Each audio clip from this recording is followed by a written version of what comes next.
Welcome back to my channel. আমার নাম রিশা আর আজকের ভিডিওতে আমি তোমাদের সাথে শেয়ার করব একটা পহেলা বৈশাখের মেকআপ লুক।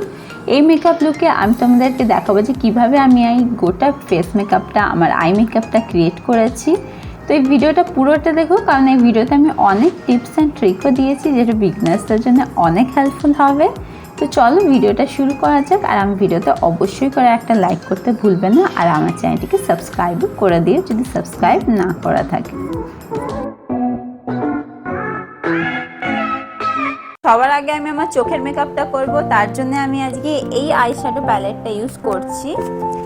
এখানে অনেক সুন্দর সুন্দর কালার আছে, তোমরা দেখতে পাচ্ছ অনেক সুন্দর সুন্দর কালার আছে। তো এই আইশ্যাডো প্যালেট দিয়েই আজকে আমি আমার আই মেকআপটা ক্রিয়েট করব। তো চলো শুরু করা যাক আজকের ভিডিও। আমি আমার আইলিডটাকে প্রাইম করে নেব, তার জন্য আমি সুইস বিউটির একটা কনসিলার প্যালেট নিয়ে আমার স্কিন কালারের সাথে যে শেডটা যায় সেই শেডটা আমি আমার আইলিডে এবং চোখের নিচের অংশে অ্যাপ্লাই করে নেব। এরপরে আমি লুজ পাউডার দিয়ে আমি আমার আইলিডটাকে সেট করে নেব। আই মেকআপের আগে এই স্টেপটা খুব ইম্পর্টেন্ট। এরপরে আমি হালকা পিঙ্ক শেডটাকে ট্রানজিশন কালার হিসাবে ইউজ করব। আমি ঠিক এই লাইন বরাবর ক্রিজ লাইনে আমার এই ট্রানজিশন শেডটা আমি অ্যাপ্লাই করে নেব। একটা ফ্লাফি ব্রাশের হেল্প নিয়ে আমি সার্কুলার মোশনে অথবা লেফট টু রাইট ভাবে ব্রাশটাকে ঘুরিয়ে আমি শেডগুলো অ্যাপ্লাই করে নেব। খুবই আলতো হাতে আইশ্যাডো শেড অ্যাপ্লাই করতে হয়। আমি ভিডিওটা স্পিড বাড়িয়ে দিয়েছি, কিন্তু আমি খুবই আলতো হাতে শেডগুলো অ্যাপ্লাই করেছি আমার ক্রিজ লাইনে।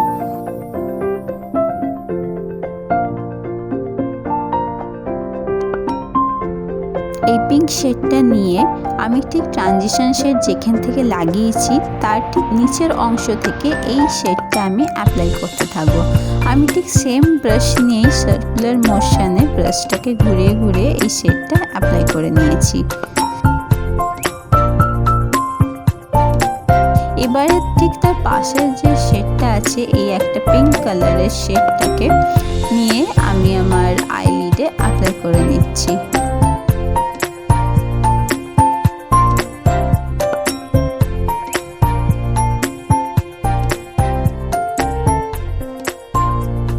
এরপরে আমি খুবই ছোট্ট করে কনসিলার দিয়ে আমার আইলিডেটাকে কাট করে নিয়েছিলাম ক্রিজটাকে। এরপর তার উপরে আমি একটা পিঙ্ক গ্লিটার অ্যাপ্লাই করে নিচ্ছি। তোমাদের কাছে যদি লিকুইড গ্লিটার থাকে তোমরা অ্যাপ্লাই করতে পারো। আমার আইশ্যাডো প্যালেটে যে গ্লিটারটা ছিল সেই গ্লিটারটাই আমি ফিঙ্গার দিয়ে এবং ব্রাশ দিয়ে অ্যাপ্লাই করে নিচ্ছি।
এবারে আমি আমার ফেস মেকআপে চলে যাব, তার জন্য সবার আগে আমি ময়শ্চারাইজার অ্যাপ্লাই করে নিচ্ছি।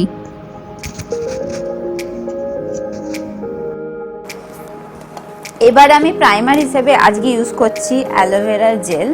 তো এখানে আজকে আমি অ্যালোভেরা জেল ইউজ করব। তোমাদের কাছে যদি প্রাইমার নাও থাকে, তো যদি তোমাদের কাছে একটা অ্যালোভেরা জেলও থাকে, অ্যালোভেরা জেল খুবই ভালো মেকআপ প্রাইমার হিসেবেও কাজ করে। তো তোমরা মেকআপ প্রাইমার হিসেবে অ্যালোভেরা জেলও ইউজ করতে পারো। আজকে আমি এখানে পতঞ্জলির অ্যালোভেরা জেল ইউজ করছি।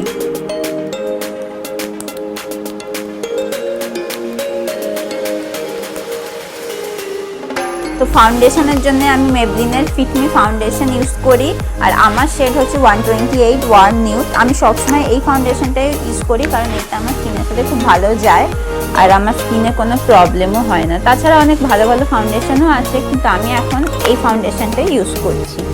আমার হাতের ওপর নিয়ে নিয়েছি আর আমি এরকম একটা বিউটি ব্লেন্ডারের হেল্প নিয়ে আমি আমার গোটা ফেসে ফাউন্ডেশনটা অ্যাপ্লাই করে নেব। তোমাদের কাছে যদি বিউটি ব্লেন্ডার না থাকে তোমরা ব্রাশেরও হেল্পে করতে পারো, কিন্তু আমি বলবো যারা মেকআপের বিগিনার তারা যদি বিউটি ব্লেন্ডারের হেল্প দিয়ে ফাউন্ডেশন অ্যাপ্লাই করে তাহলে মেকআপটা খুব ভালো করে ফেসের ওপর বসে।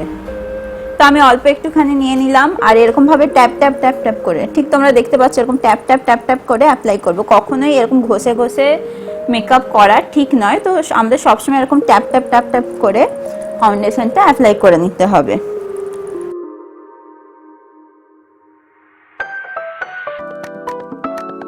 মেকআপ করার সময় সবসময় আমাদের মুখের মেকআপের সাথে আমাদের নেকেরও মেকআপ করা খুবই ইম্পর্টেন্ট, কারণ মুখটা সাদা দেখতে লাগবে আর আমাদের গলা নেক কালো কালো দেখতে লাগবে, তাহলে তখন ভালো লাগবে না। তো যখনই আমরা মেকআপ করব তখনই মুখের সাথে সাথে আমাদের গলাতেও মেকআপ করতে হবে। তো এখন আমি একটু ফাউন্ডেশন নিয়ে নিচ্ছি, নিয়ে আমি আমার নেক এরিয়াতে অ্যাপ্লাই করে নেব। আমি আজকে এখানে কোনো রকম সানস্ক্রিন লোশন ইউজ করলাম না। তো তোমরা যদি মেকআপ করে বাইরে যাও অথবা রোদের মধ্যে যাও তো তখন তোমাদের সানস্ক্রিন লোশন অ্যাপ্লাই করা খুবই ইম্পর্টেন্ট। কনসিলার ইউজ করব। এছাড়া আমি যে সুইস বিউটি প্যালেটটা দিয়ে আজকে আমি আমার আইয়ের মেকআপ করেছিলাম কনসিলার দিয়ে, এইটা দিয়েও কনসিলার করা যায়, কিন্তু যেহেতু আমার লিকুইড আছে, এটাও সুইস বিউটিরই, তো এখন আমি লিকুইড কনসিলারটা দিয়ে আমার আন্ডার আই এরিয়া, আমার ফরহেডে প্লাস যেখানে যেখানে একটু হালকা হালকা ডার্ক সার্কেল মনে হচ্ছে তো সেখানে আমি অ্যাপ্লাই করে নেব। আমি সুইস বিউটির 04 শেডের কনসিলারটা নিয়ে আমার আন্ডার আই এরিয়া এবং আমার ফেসে যেখানে যেখানে হালকা হালকা পিগমেন্টেশন আছে সেই সব এরিয়াতে আমি অ্যাপ্লাই করে নেব। তোমাদের ফেসে যদি খুব বেশি পিগমেন্টেশন থাকে সেক্ষেত্রে তোমরা কালার কারেক্টিং ইউজ করবে। একই সাথে আমি কন্ট্যুরিংটাও করে নিচ্ছি। কন্ট্যুরিং স্টিক নিয়ে আমি হুডা বিউটির লিকুইড কন্ট্যুরিং স্টিকটা দিয়ে আমি কন্ট্যুরিং করে নিচ্ছি। এবারে একটা ব্রাশের হেল্প নিয়ে আমি কনসিলারটাকে খুব ভালো করে মিশিয়ে নিচ্ছি, অ্যাপ্লাই করে নিচ্ছি।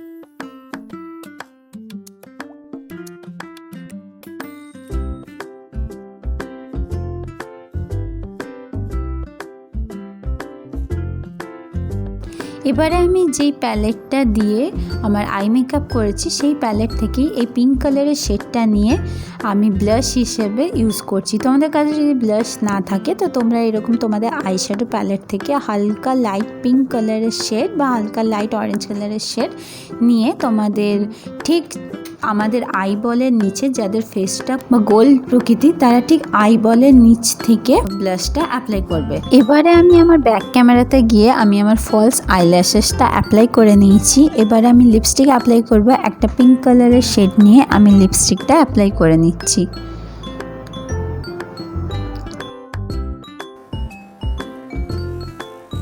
তো এটাই ছিল আমার পহেলা বৈশাখের মেকআপ লুক। যদি তোমাদের ভালো লাগে অবশ্যই তোমরা এটা রিক্রিয়েট করতে পারো, এবং যদি তোমরা ইনস্টাগ্রামে পোস্ট করো তো অবশ্যই আমাকে ট্যাগ করে দেবে। ইনস্টাগ্রামের আইডিটা আমি নিচে স্ক্রিনে মেনশন করে দেব, এবং তার সাথে সাথে আমার ভিডিওটা অবশ্যই একটা লাইক করবে। আর কেমন লাগলো আমার মেকআপ আমাকে কমেন্ট করে জানিও, এবং তোমাদের ফ্রেন্ডস অ্যান্ড ফ্যামিলির সাথেও এই ভিডিওটা শেয়ার করতে পারো।